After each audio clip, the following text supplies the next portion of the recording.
There's something distinctly humiliating about realizing your garage knows more about your marriage than you do.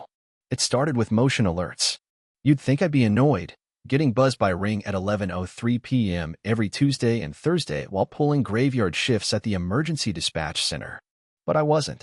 At first, I figured it was just raccoons again, those overfed suburban ninjas with a taste for compost. That was until I noticed the timestamps were weirdly consistent. Now, I've lived in this house for 8 years. HOA dues like a punch to the gut, neighbors so polite it's suspicious, and lawns manicured like they're gunning for a magazine cover. We've got security systems so smart they practically tattle on you to the cloud before you've done anything wrong. And somewhere along the way, I started to trust all this tech more than my own instincts. My wife, Cassidy, is one of those super-toned, smoothie-slurping, athleisure queens. Works from home as a freelance wellness consultant, which as far as I can tell means she talks to other equally toned women on Zoom while burning incense and selling overpriced supplements to bored housewives. About 6 months ago, she got a running partner. Some guy from the HOA jogging club, Chase. Yep, that's his real name. Like a walking cologne ad. He's got that slick Wall Street dad vibe. Perfect hair, smug laugh, and arms that never forget to flex even when he's reaching for a soda. Lies 4 houses down. Married. Supposedly. The official line was that they were training for a charity 10K. Cute. Very wholesome. Only thing is, that 10K must have taken a detour into our garage, because that's where the Ring camera picked them up, every Tuesday and Thursday night. Always 11:03, 11:04, 11:06, like clockwork. Cass would wave him goodbye on the driveway like it was the end of some Disney date. Then she'd come inside flushed and sweaty, claiming they'd done hill sprints. Hill sprints. In a subdivision flatter than my last EKG. So yeah, I started watching the clips. You learn a lot from motion-triggered silence. The way she smiled a little too long. The hand that lingered on his arm just a beat past friendly. One night, I saw her open the garage door from her phone, and he walked in alone. She followed 3 minutes later. Then, nothing for 22 minutes. Then they both walked out. Him wiping his forehead like he'd just benched his feelings. That's when my stomach started doing gymnastics. And not the good kind. But I didn't say anything. Not yet. I decided to go full Sherlock. After all, when your marriage might be crumbling, the least you can do is gather evidence like a gentleman. So I pulled up our fitted history. Cassidy and I share a fitness dashboard, one of those couple motivation things she insisted on when we bought the damn watches. Hers was public, mine I never touched. According to her, she was running 5 miles those nights, heart rate peaking right around 160 BPM. But here's the kicker, the GPS trail didn't leave our block. Not once. Instead, it did loops. Tiny, sad little ovals, right around our house. Like she was doing laps in the backyard.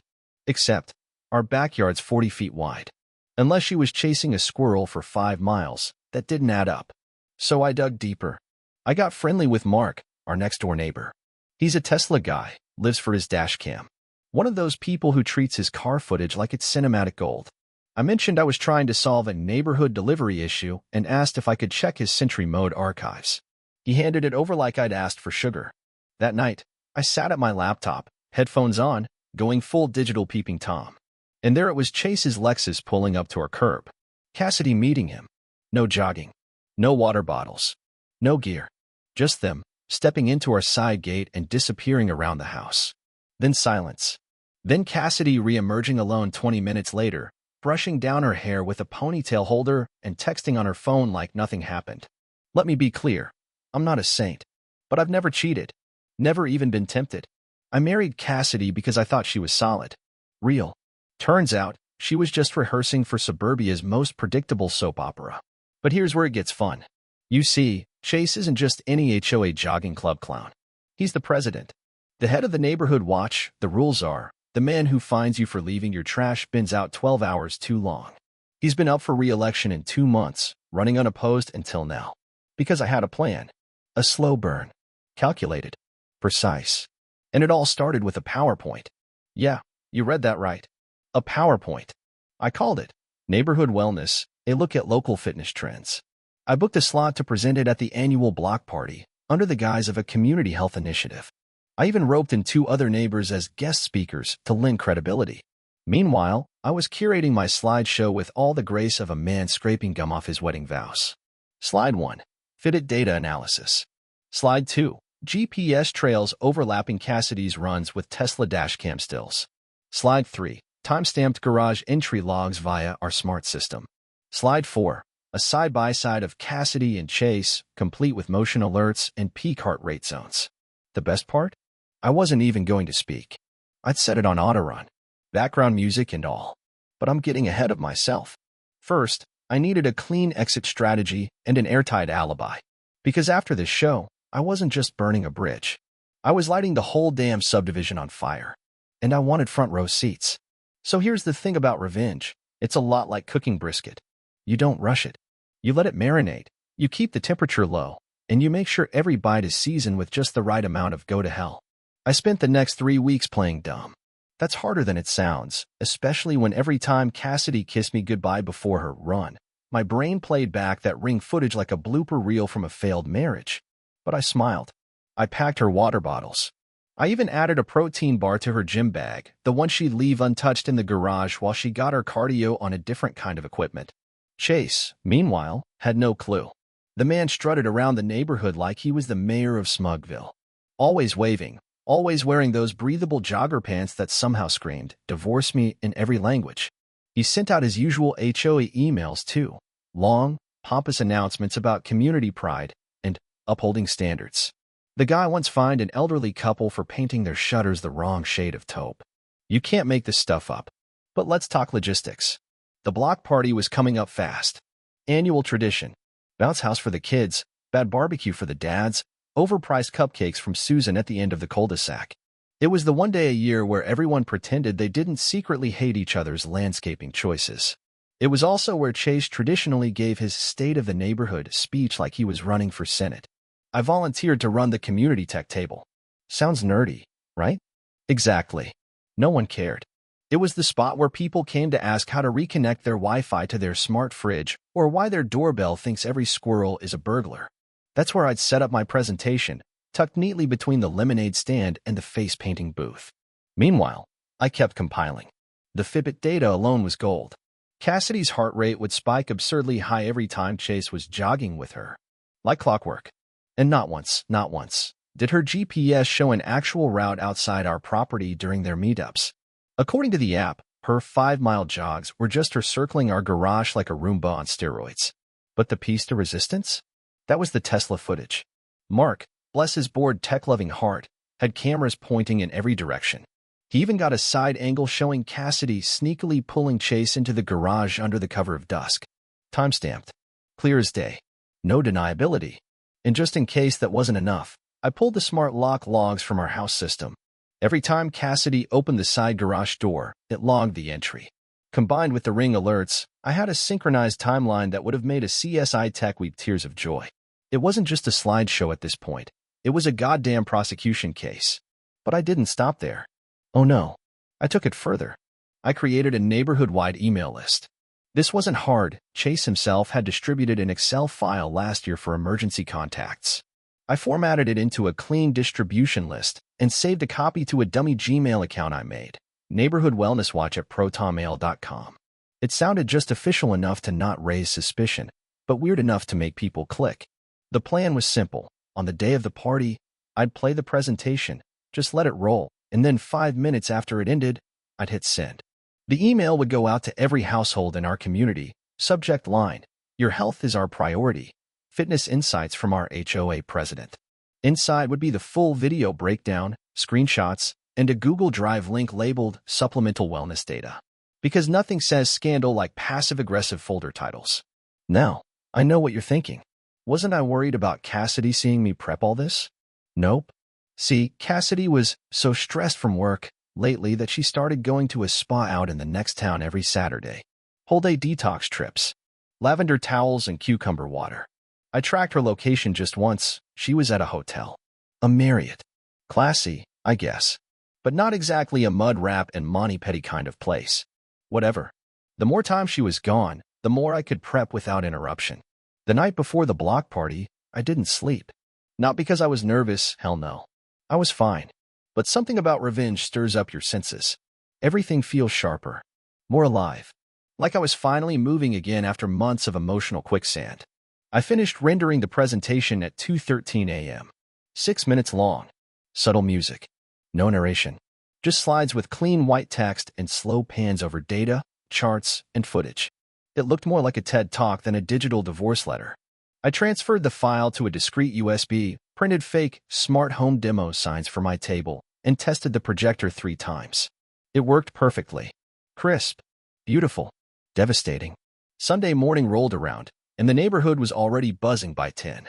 Kids running in barefoot chaos, dads comparing grills like they were sports cars, and Chase, oh Chase, in a polo shirt and cargo shorts, handing out name tags like a middle-aged prom king. He gave me one too. Smiled. Called me champ. That's what did it. Champ. What kind of grown man calls another grown man champ? Anyway, 11 a.m. sharp, I set up my table. Banner that said Neighborhood Wellness Tech Demo.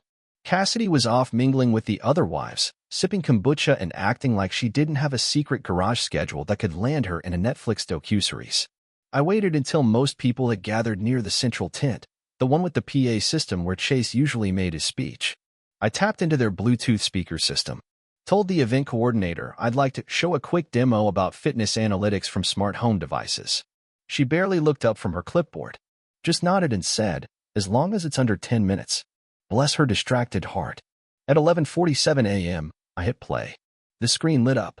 First slide, understanding our community's fitness habits, powered by smart devices. People leaned in. Second slide, tracking heart rate and route data, the modern wellness map. They looked interested. Third slide, a case study, nighttime jogging in Crestwood Circle. The murmurs began. Then came the overlays. GPS trails in red, looping Cassidy's run inside our property. Heart rate charts spiking like fireworks. Ring footage showing Chase's arrival. The door opening. Both disappearing. Timestamped. Precise. No narration. No accusations. Just evidence. By the time the final slide rolled, conclusion.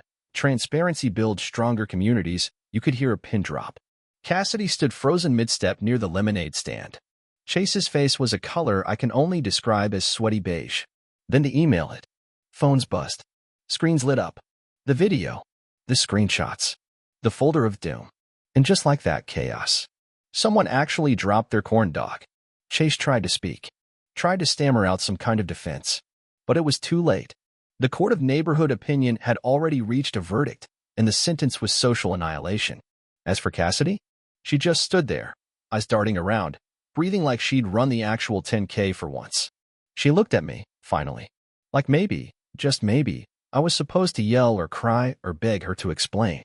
But I didn't. I smiled, nodded once, and turned back to my tech table. The HOA called an emergency meeting the very next morning. You'd think someone had poisoned the town's kombucha supply the way people were reacting.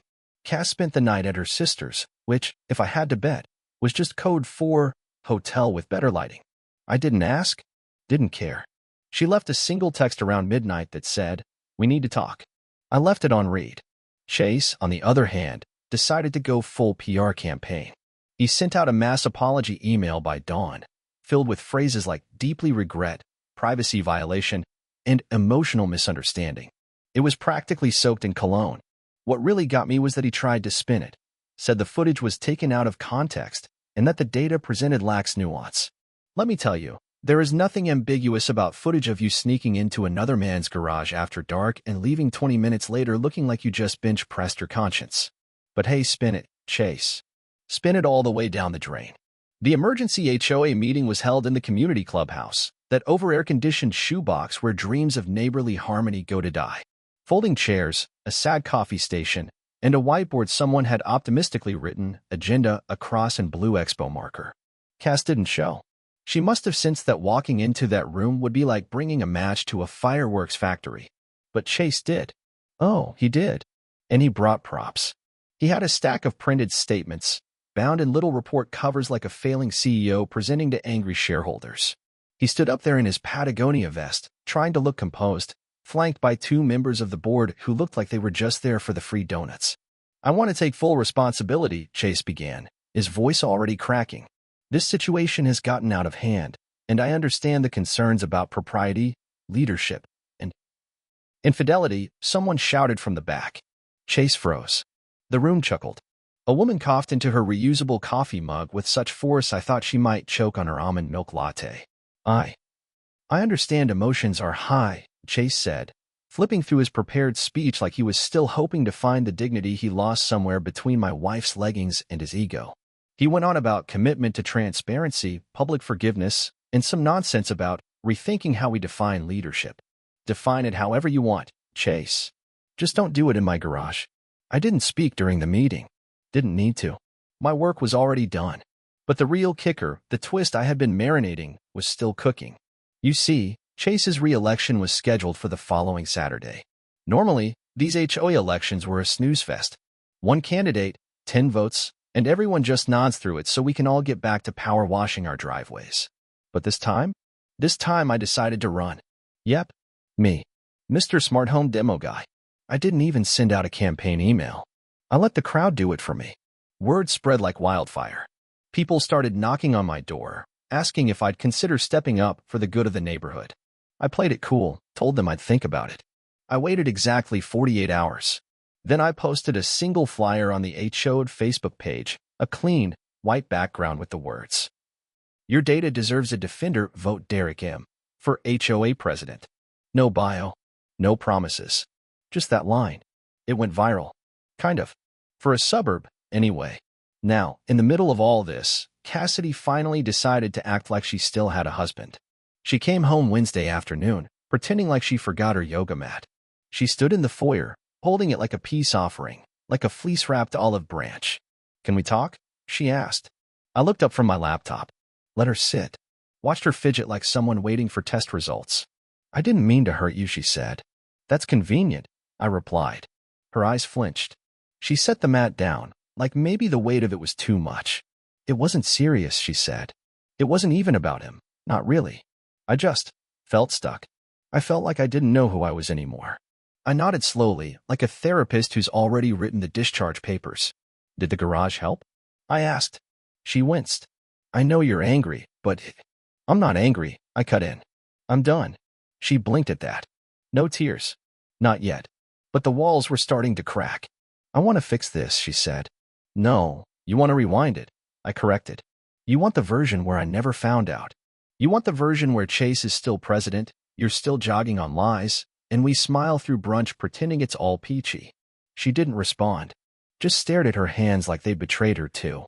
"I didn't tell anyone it was you," she whispered. "Not even Chase." "I know," I said. "You don't get credit for being secretive. That's not a virtue anymore." She finally cried then. Soft. Real. But by that point, it didn't move me. Not because I hated her, that would imply I still cared. But because I knew this wasn't the last time she'd lie. Just the first time she got caught. She left soon after, taking only her keys and her mat. No apologies, no long goodbye. I didn't ask her to stay. Didn't threaten, didn't beg. I just opened the door and let her walk through it, a woman suddenly allergic to consequences. That night, I filed the divorce paperwork. And the next day, I dropped off my candidate registration form with the HOA board. Game on. Here's what they didn't know. I wasn't running just to win. I was running to make sure Chase lost in the loudest, most humiliating way possible. Because he hadn't just slept with my wife.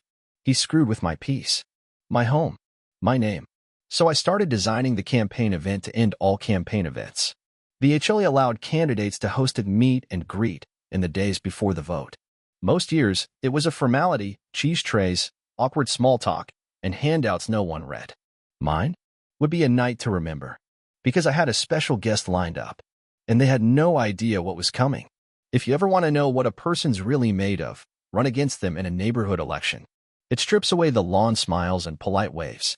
You'll see exactly how far someone's willing to go to protect their picket fence reputation. By Friday morning, the HOA buzz was deafening. Chase was still acting like his seat was secure, but you could tell the man was fraying. The emails got longer, the language got stiffer, and the subject lines got more desperate. A call for unity. Let's talk about leadership. Mistakes make us stronger. He even started signing off with "in service," like he was about to enlist. Meanwhile, I was keeping quiet. No campaign flyers. No speeches. Just one post on the HOA Facebook page. Meet the candidate. Saturday, 5 p.m., clubhouse patio. Come for the lemonade. Stay for the truth. That was it. No RSVP. No agenda. And still, over 50 people said they were coming. Now, you might ask why I wasn't worried about overplaying my hand. Why I wasn't afraid of seeming vindictive. But see, that's the thing. I wasn't playing defense. I wasn't trying to salvage anything. My marriage was over. The illusion was dead. There was nothing left to protect, only truth to expose. And as for Chase? Well, he walked into my house uninvited every week for 3 months. Metaphorically. Sometimes literally. So I figured, why not return the favor? Let me walk you through the setup. Saturday morning, I borrowed a second projector from the community college. Set it up at the clubhouse patio so the screen would face the courtyard, open air, nothing blocking the view. The sun would be low by 5:30, perfect lighting. I printed a few flyers, just enough to catch people's eye without looking like I was trying too hard. Then I checked the RSVP list for the real star of the evening. Bethany. That's Chase's wife. Well, soon-to-be ex-wife, probably. I hadn't spoken to her since this all began. We'd exchanged maybe a handful of words at HOA barbecues over the years. She was quiet, classy, always dressed like she was headed to a charity gala. I used to think she was a little cold. Turns out she was just holding in a scream.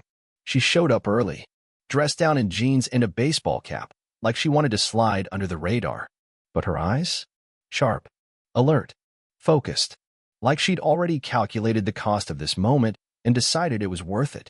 Derek, she said when she saw me. Nice setup. Thanks, I replied. You ready? She nodded once. I didn't need to tell her what to do. We'd rehearsed nothing, but the script was written in betrayal. That kind of clarity doesn't need notes. 5 o'clock rolled around, and the courtyard filled fast. Folding chairs scraped concrete. Toddlers weaved between conversations, and Chase hovered at the edge of the patio like a lifeguard watching someone drown, not sure if he should save them or just let it happen. He tried to smile, tried to shake hands. Most people avoided his reach like it was radioactive. I stepped up to the mic, which, by the way, was the same crappy karaoke setup we used for movie nights. Fitting, considering what was about to play. Hi everyone, I said. Thanks for coming out. I promised not to keep you long. Just wanted to introduce myself properly. Polite applause. A few nods. The kind of lukewarm reception you get before people realize they're about to be entertained. My name's Derek Mason, I continued. Lived here 8 years. Some of you know me as the tech guy. Others know me as the guy whose wife was very committed to fitness. Nervous laughter. But tonight, I'm not here to talk about that. I'm here to talk about transparency. About leadership. About what happens when the people who make the rules forget they apply to them, too. And with that, I pointed to the projector. Click. Slide 1. A freeze frame from the original presentation, Cassidy and Chase walking into my garage. The crowd murmured. Click. Slide 2. The fitted GPS overlay. Heart rate data. Click. Slide 3. The HOA rulebook. Section 3.4, Moral turpitude and conduct unbecoming of board members. I stepped back from the mic. Then Bethany walked up. You could hear the oxygen leave the patio. She didn't say anything right away. Just looked out over the crowd like she was checking to see who had already picked sides. Her face was stone. Her voice, when it came, was calm. 3 weeks ago, she said, I found out my husband had been sleeping with another resident's wife. I didn't believe it at first. But then I saw the footage. The logs. The data. She let that hang in the air. You elected Chase to represent this neighborhood. To enforce its standards. To hold us accountable. But the only person he's ever held accountable is me. More murmurs now. Chase was visibly sweating. His face had that pale, pinched look of a man who just realized the lifeboat has a hole in it. Bethany turned to him. Still calm. I filed for separation this morning, she said. And I'm asking the board to begin immediate proceedings to remove him from his position under the HOA misconduct clause. That did it. The crowd erupted. People stood up. Some clapped. Some shouted. A few looked genuinely shocked. Maybe they bought into Chase's redemption tour. But not anymore. Chase tried to step forward. Grab the mic. I blocked him. You had your shot, I said quietly. Now take the walk. He hesitated. Looked like he might argue. But then he saw Bethany's face. And he walked. Past the projector. Past the chairs. Past a half-eaten tray of deviled eggs someone brought from Costco. Gone. I stepped back up. Well, I said. That about sums it up. More applause. Louder this time. People started shaking my hand. Slapping my back. Even the ones who didn't know me before were lining up to say thanks. Not because I gave a great speech, but because I did what no one else had the guts to do. I held the line. Cassidy texted me later that night. "You've made your point. Can we please talk now?" I deleted it. No reply. The HOA vote took place the next morning. Final tally? Derek Mason, 97 votes. Chase Whitmore, 2. I didn't ask who the other vote was. Didn't matter. Because I wasn't here to win. I was here to ruin. It's funny what people assume about you once you've burned someone publicly. Some think you're vindictive. Some think you're brave. Most just keep their distance, like you're radioactive with truth. But me? I was just tired. Winning the HOA presidency didn't come with a medal. It came with a binder full of bylaws, a Gmail account full of complaints about hedges, and a budget meeting that started with a guy named Leonard asking if we could get a second leaf blower for the community landscaper. Riveting stuff. But the real fallout wasn't in the paperwork, it was in the silence that followed. Cassidy went full ghost for a while. No calls. No texts. No casual, "you forgot your coffee mug" drop-ins. Just vacuum. I figured she was either holed up at her sister's or at a rental trying to recalibrate her self-worth through Pinterest decor. Didn't matter. I had the house. I had peace. And I had a community that now looked at me like I was half hero, half wolf in HOA clothing. Which was perfect. Because I wasn't finished.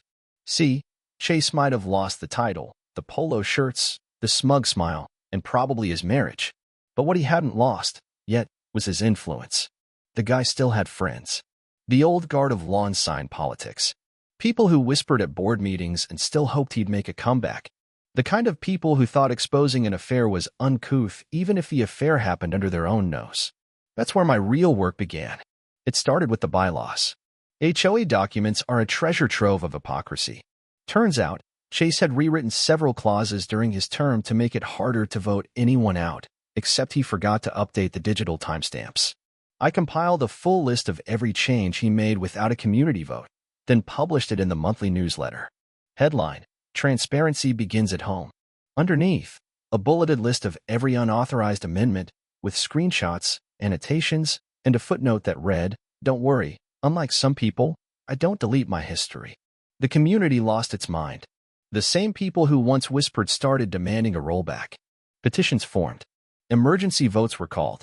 And by the end of the week, not only had Chase's changes been reversed, but his last two allies on the board had resigned. That's the thing about exposing a lie. Once people get a taste of truth, they start craving it like caffeine. Cassidy finally showed up again on a Tuesday. I'd just gotten back from the dry cleaner when I saw her car in the driveway. She was sitting on the hood, like this was still her house, like the last 6 weeks hadn't happened. I parked slowly. Got out. Didn't say a word. She did. "I'm not here to fight," she said. "Good," I replied. "You'd lose." She gave a tight smile, the kind people give when they're trying to pretend they're not panicking. "I wanted to apologize," she said. "Again?" "No. For real this time." She stood up, walked toward me, stopped a few feet away. "I was a coward," she said. "I didn't leave because I was in love with Chase. I left because I thought you'd never notice.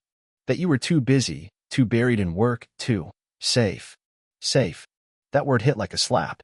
Because that's what I'd been. Safe. Reliable. The guy who paid the bills, remembered anniversaries, kept the lights on and the house standing.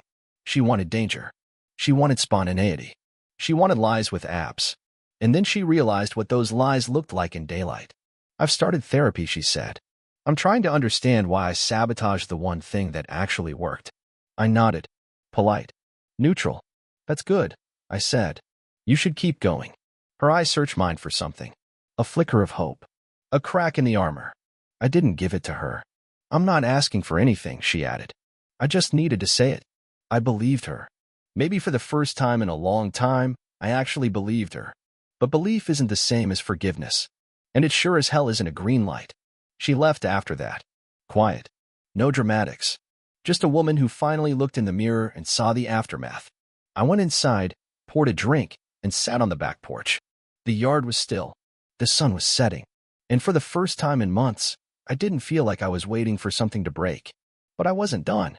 There was one last thread left dangling, and it was time to pull it. Remember that Tesla dashcam footage? The one Mark had so generously handed over? Turns out, that wasn't the only camera catching Chase in the act. I did a little digging. Called in a few favors.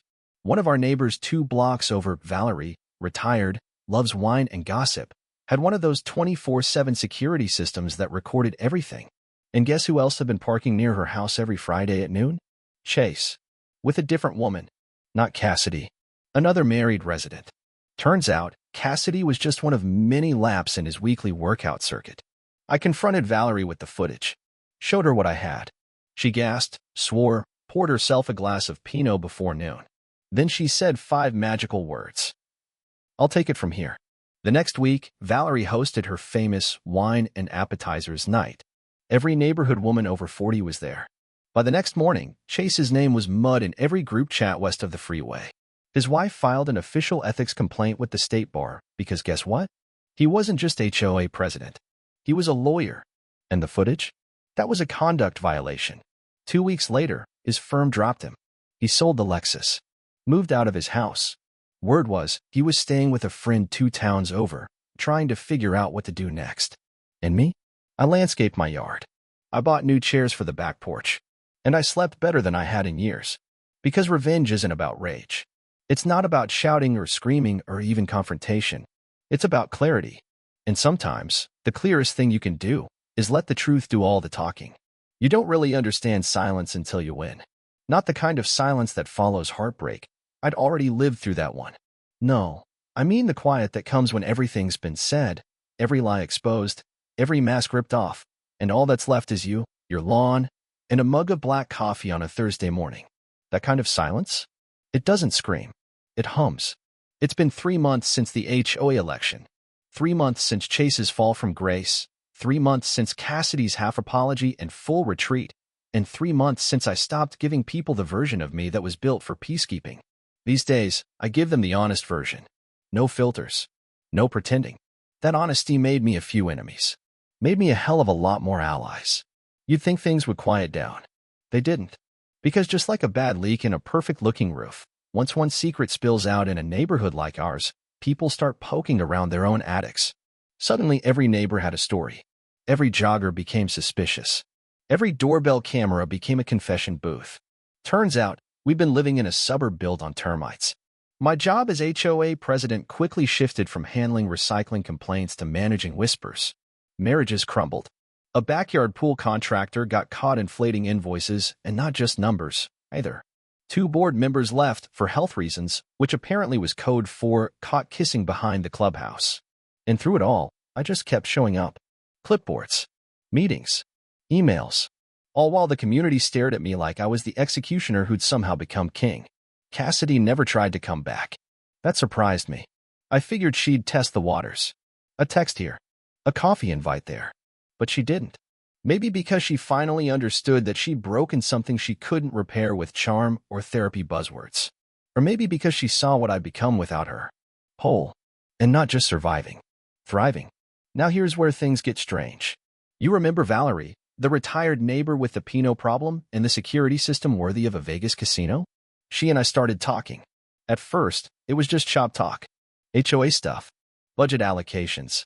Security upgrades. Then it was longer chats about life, people, and how we all wear masks even when we think we're being real. She was sharp. Too sharp, honestly. The kind of woman who saw 5 moves ahead and never let you know which game you were playing until she'd already won. I like that. We started having coffee. Then lunch. No labels. No pressure. Just 2 people who'd both seen what betrayal looked like in high definition, sitting across from each other and sharing the quiet. One afternoon, over iced tea, she said something that stuck with me. You didn't destroy Chase, she said. You revealed him. There's a difference. She was right. See, everyone talks about revenge like it's this big, operatic thing. Fire. Fury. Screaming matches in the rain. But that's not how it works. Not in the real world. In the real world, revenge is patient. It's calculated. It's an email sent at just the right time. A projector plugged in under the pretense of a community wellness demo. A smile that says, I know everything, and I'm not even mad. I'm better. I didn't scream at Cassidy. I didn't punch Chase. I didn't beg, cry, or set anything on fire. I told the truth. And I let everyone else decide what to do with it. Now, here's the kicker. 2 weeks ago, I got a letter in the mail. No return address. Handwritten. No perfume. Just simple cursive on a folded piece of stationery. It was from Chase. A real letter. Pen to paper. He didn't apologize. Not exactly. Instead, he wrote, "You were right. I thought I was untouchable. Thought I was smarter than everyone. I underestimated you. That won't happen again. I hope, in some twisted way, you feel like you got justice. Because I've lost everything. And I think about that garage every night. That was it. No signature. Just that. I burned it in the fire pit. Not out of anger. Not out of satisfaction. Out of closure. Because I didn't need a confession. I had the truth. And the truth, once exposed, doesn't rot like lies. It cleans. It disinfects. I stood over that fire pit, watched the paper curl and blacken, and realized something. This whole thing, the betrayal, the unraveling, the public spectacle, it didn't break me. It forged me. I wasn't the man Cassidy married anymore. That man had worn safety like armor. Now I wore purpose. And you know what? It looked damn good on me. A month later, I stepped down from the HOA presidency. Voluntarily. Not because I was tired. Because I was done. I left the next guy a folder labeled, "How to Deal with Crazy." Inside was a flash drive, a copy of the bylaws, and a note that read, "Don't trust anyone who runs in compression shorts and says it's about cardio. Trust your gut. And your ring cam." Valerie and I kept talking. Kept having coffee. Who knows where that goes? Maybe somewhere. Maybe nowhere. But wherever it goes, it'll go honestly. No secrets. No second chances for lies. Just clean starts. In the end, people ask me, was it worth it? Blowing everything up? I always tell them the same thing. I didn't blow it up. I just stopped pretending it wasn't already on fire. And once the flames cleared, I didn't rebuild. I rebuilt better. The end. Subscribe to the channel.